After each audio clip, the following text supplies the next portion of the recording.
what do they say? To organize this, but you praise Indians very much, and I also praise with you, but we have certain very bad qualities, and one of them is that we are very extremely untidy people. Our aesthetics are so horribly made that we don't understand the difference between a plastic bag and a silver jug.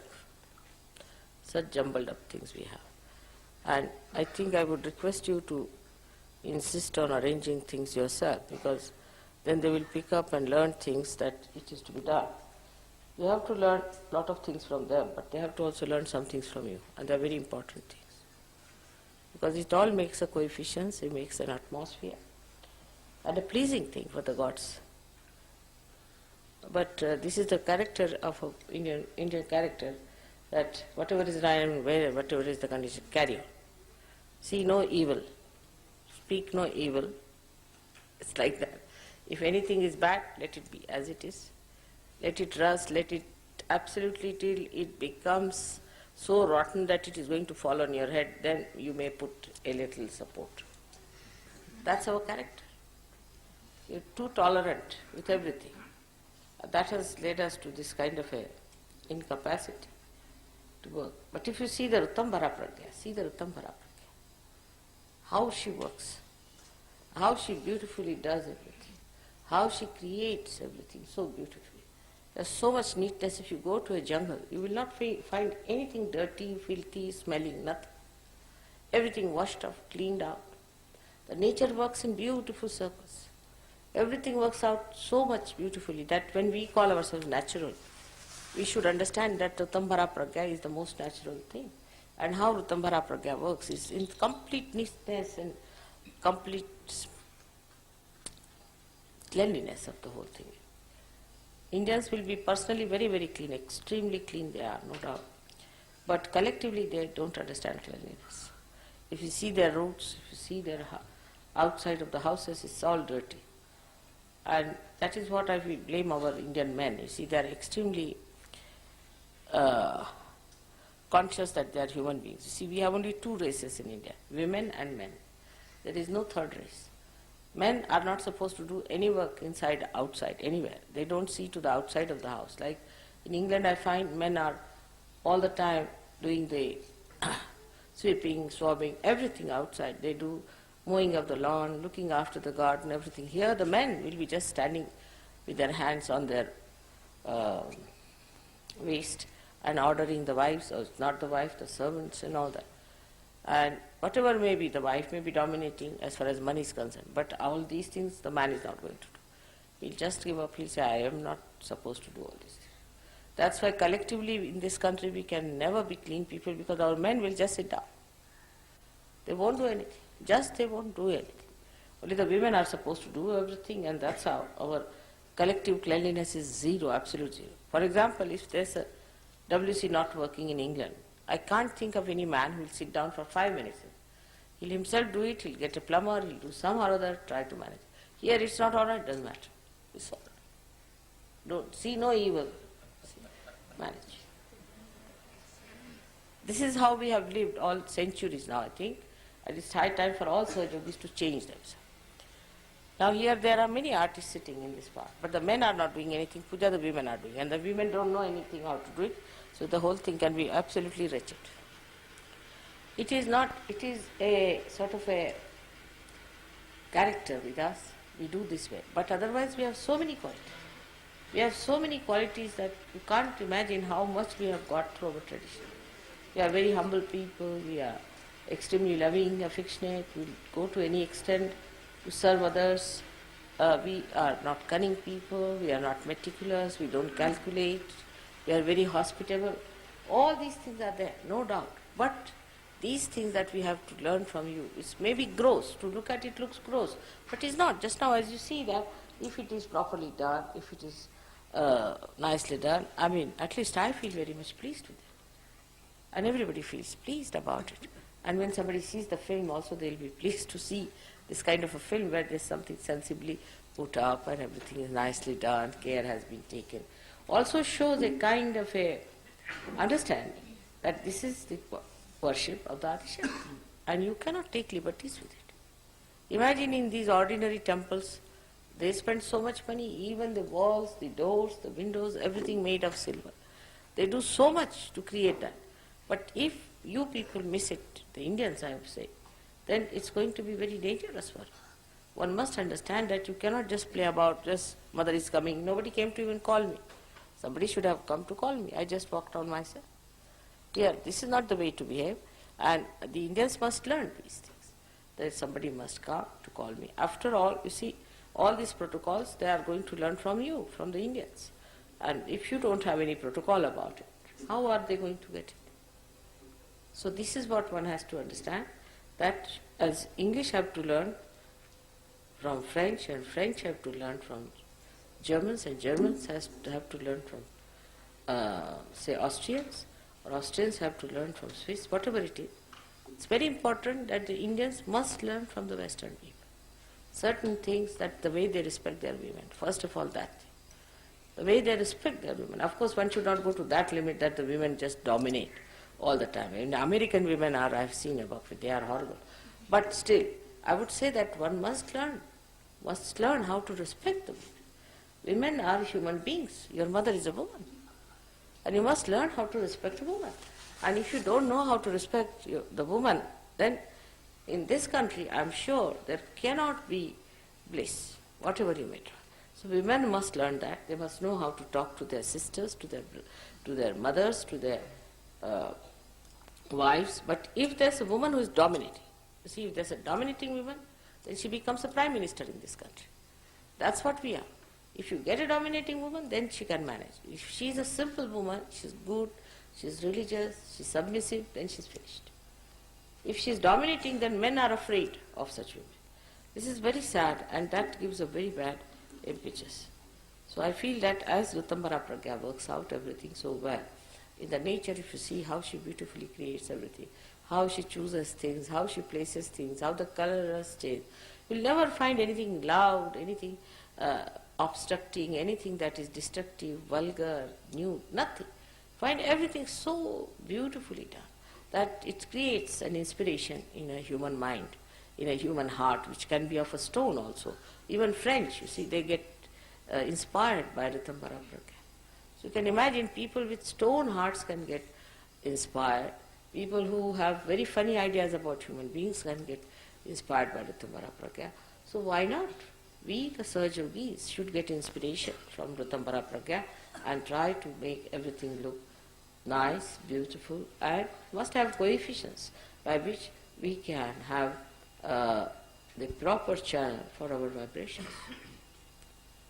This is what I feel is lacking in the coordination between East and West. Let us give them this simple thing as to understand how you respect your women, how you respect the aesthetics, how you look after things. I know in London, supposing I have to have a puja, I don't have to see these things at all. On the contrary, I'm enamored the way things are done. Always. Here also they work out, I'm not saying always, but it could have been much better, a little bit, because the film has to be done and all that. But this is the trouble, is that in our everyday look, outlook, we are like that. You will see that everywhere you go in the villages. The problem is there are bathrooms, there are WCs, but never repaired. One spoilt means spoilt once for all. Telephone is spoilt, it is spoilt forever. At least in America, people will go and buy. They may not repair. They'll go and buy new one. Here they will not buy new one, nor they will have any repairs. Carry on with it. That is a very bad character we have got, which we must change. We should try to see everything is working order. Now come to the Kundalini. Supposing the Kundalini goes out of order, are we going to give it up? If one chakra is not good, are we going to give it up? If there is something wrong with that point, Indians are very particular, much more than the Western. If the Kundalini is out, they'll get after it. If one chakra is out, they'll get after it. They'll clean it, because they are the roots, you see, and the root doesn't bother about the beauty. But the tree has to look after the beauty. So this is a combination which has to be worked out properly by you both. And the things will work out very well, I think, if you understand what co-relationship you have with each other, what you have to learn from them and what they have to learn from. Now today is a special day I thought of having a puja, because today is the moon just see in front of me here. And today is the day, first day, the moon is waxing. In the science of Sahaja, the moon is the spirit in our heart. It is the spirit in our heart. मी मराठीत बोलणार नंतर is the spirit in our heart, and it shines when the sun reflects on it. When the sun, that is the Son of God, when the Son of God reflects on the heart, then the moon shines in a human heart. But when it shines as a moon, then Shiva himself lifts it up and puts it on his head. So the human beings who are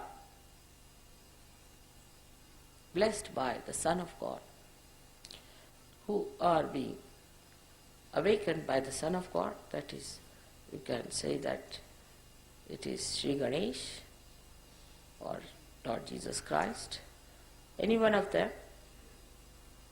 if they enlighten the heart of human beings, then it becomes a shining moon. And the Amavasya, the day when it's the dark night, is when a man is not a realized soul at all. The realized soul is like the full moon. Now today is the day when the moon is slightly 1 degree less. It's an important day for us because this is the first day when it is waxing. And that is the day we have to fix up our moon within ourselves.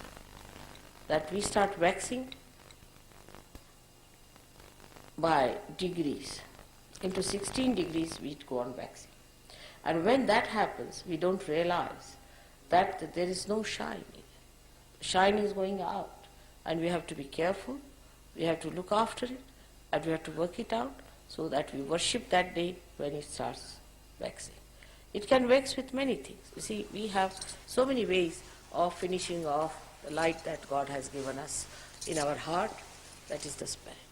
One of them is, very great one, is the thinking that we do about it. The first it starts when we start thinking about it, rationalizing about it. You must know that when I speak, I don't speak. Actually, these are all mantras. Whatever I do, I work it out in such a way that what I am saying works out within you.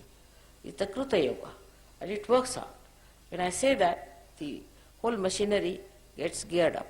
So when I say something, if you start reflecting it in your mind, you are gone, because you are not receiving what I am trying to do. If it is a mantra, that means whatever I am saying, those sound waves will create that being within you that I am describing. So at that time, once you start thinking about it, you cannot receive it because you have put a barrier of your thought. So when I am talking, just try to receive it. Just say yes, yes inside, so that you receive it within yourself. So this is one of the greatest problems of today, is that whatever you say, everybody must answer, everybody must argue, everybody must say, no, this could be that way, that could be, there are alternatives, this, that, everything goes on. There's no need at all to do all that. And when you start doing that, then all the gods and goddesses get angry one by one, and that's how you start losing your light within yourself. So this is the most displeasing thing for gods and goddesses, that you don't recognize me, that you don't recognize me fully, that you still argue with me, still you start asking questions, still you start giving me alternatives. Absolutely, this is just not necessary for you to go on arguing, to go on discussing it. It is just that you assimilate whatever I am saying, and that assimilation itself will open out those new dimensions within you which God wants to be opened out. So better surrender in that way your ego. Ego is the one that makes you say something, argue something, discuss something. And this is what is the biggest problem that I have seen when the first day of the waxing starts. So today is the first day when we should say that, that our ego should not start that drooping down. It was nice to dance, enjoy everything.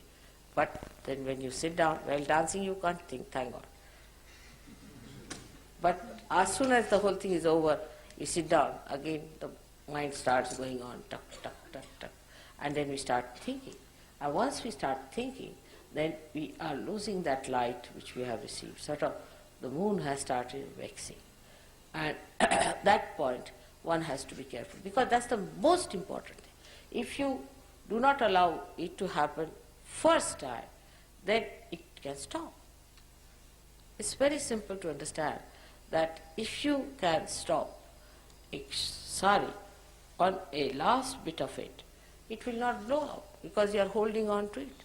So at the very beginning of waxing of the moon, if you are careful about it, if you are alert about it, it will never happen. Whatever you are achieved will be sustained, and then you can increase. But that's a very important point which we miss, and that's why we have lots of trouble and lots of problems in Sahaja.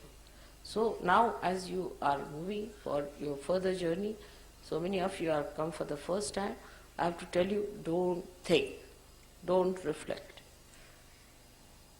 In this you must learn from Indians. They don't think about these things. But they have to think, because when they think, they'll start thinking about those things which they have to think. I mean, you don't think, you'll be giving up all that is nonsensical that you have been thinking about. So don't think about it, don't reflect, don't bother. Try to be subtler and subtler and not misidentified with your tags that are outside, like hooks, you see. And the mind is like a hook. I've seen all of you have one hook outside, and all the yarns go, hook round it, again another yarn goes and hooks round it. And the whole mind is attached to that hook. That is Mr. Ego. If you can cut your string some or other and say, I'm not going to think, I have come here for my spiritual ascent, let me be what I am. If mother says something, I'll listen to it. She scolds me, I'll listen to it. She does something, whatever she does, let me see that as I have come here for chiseling out myself, let her chisel me out, let the nature chisel me out, let the whole atmosphere chisel me out, puja should chisel me out, but you just become like a beautiful, we can say, a jade in the hands of the divine. And allow the divine to take out all your beauty. Just allow the divine to take out your beauty, and then you can enjoy your beauty. But if you hang over to all these old things, then it will be very difficult. So as being the first day, I have started it on the day when the moon is about to wax. See? So I hope you'll be all very careful about it. Be alert. You have to be very alert. You have to go beyond time. You don't have to think about food. Once in a while, if you don't eat, doesn't matter. Nobody's going to die, I tell you. We don't eat for days together, nothing happens to us. So food has not come, the breakfast time, the dinner time. I mean, food is a religion, I think. So everything has a time. Here there is no time for anything. We do whenever we feel like. You see, let's do that way. So we have to be prepared for a nice, thorough cleansing and a very enjoyable time throughout. These two things can work hand in hand. If you just accept that you don't have to think. If you don't think, everything can be done without any problem, and you'll enjoy life very much. So that's one thing. आता तुम्हा लोकांना सांगायचं म्हणजे असं की आज तुम्ही पूजेला आलात ना, तर पूजेचा उपयोग असा झाला पाहिजे की तुमच्यामध्ये ज्या काही देवी देवता आहेत त्या जागृत झाल्या पाहिजे, आणि त्या देवी देवता जागृत होण्यासाठी म्हणून आजची पूजा आहे. तेव्हा वेगळ्या वेगळ्या देवी देवतांना कसे लोक जागृत करतात ते शिकून घ्या. त्याच्यानंतर तुम्ही जरा मोठे झाले की तुम्हाला मंत्र शिकून देऊ, मग तुम्ही दुसऱ्यांनाही जागृती देऊ शकता. मग तुम्हाला हे कळेल की त्यांच्यामध्ये कुठे काय धरलेलं आहे, त्यांना कोणते त्रास आहेत, ते कसे स्वच्छ करायचे हे तुमच्या लक्षात येईल. मालं म्हणजे तुम्ही सुद्धा योगीजनच झाला. आता तुम्ही स्वनुशेष हात फिरून त्यांची कुंडलिनी जागृत करू शकता आणि त्याच्या डोक्यावरती थंड येईल. तुम्ही बघाल, आत्ताही तुम्ही कोणावरती करून बघा, तुम्हाला दिसेल की तुमच्या हातात अशी कुंडलिनी तुमच्या हातात न वाहता येतात. तुम्ही जरासं असं वरती केलं की तुम्ही वाटेल डोक्यावरती थंड थंड आलं. 3दा उचलली की तुम्हाला वाटेल थंड थंड. पण ह्याच्यासाठी म्हणून नेहमी पूजन करावं लागतं. आता तुम्हाला फोटो वगैरे नसले तर तुम्ही फोटो घ्या, त्याला थोडंसं कुंकू लावायचं, सकाळी थोडा नमस्कार करून आणि शाळेला जायचं. घरी झोपायच्या आधी फोटोवरती एक दिवा ठेवायचा लहानसा, दोन्ही हात फोटोवर ठेवायचे, पाय पाण्यात ठेवायचे थोडेसे, आणखी नंतर मीठ घालायचं त्या पाण्यात, थोडा वेळ असं बसायचं फोटोकडे हात करून आणि मग पाय पुसून झोपून जायचं. बस एवढंच ध्यान आहे, दुसरं काहीही करायचं. 5 मिनिटं संध्याकाळी आणि 5 मिनिटं सकाळी. सकाळच्या वेळा एक हात आधी फोटोकडे असा करायचा, डावा हात जेव्हा फोटोकडे असेल तर उजवा हात खाली, आणि उजवा हात फोटोकडे असेल तर डावा हात वर. बस असं करून 1-2 मिनिटं उभं राहायचं, नमस्कार करायचा, बंधन द्यायचं आणि शाळेला जायचं. अगदी सोपं का? कळलं ना? अगदी सोपे आहेत. तुम्हाला फोटो नसले तर तुम्ही याच्याकडनं फोटो घ्या. सगळ्यांना मी फोटो दिले होते ना मागे, आणखी आता सुद्धा तुम्ही फोटो घ्या. हां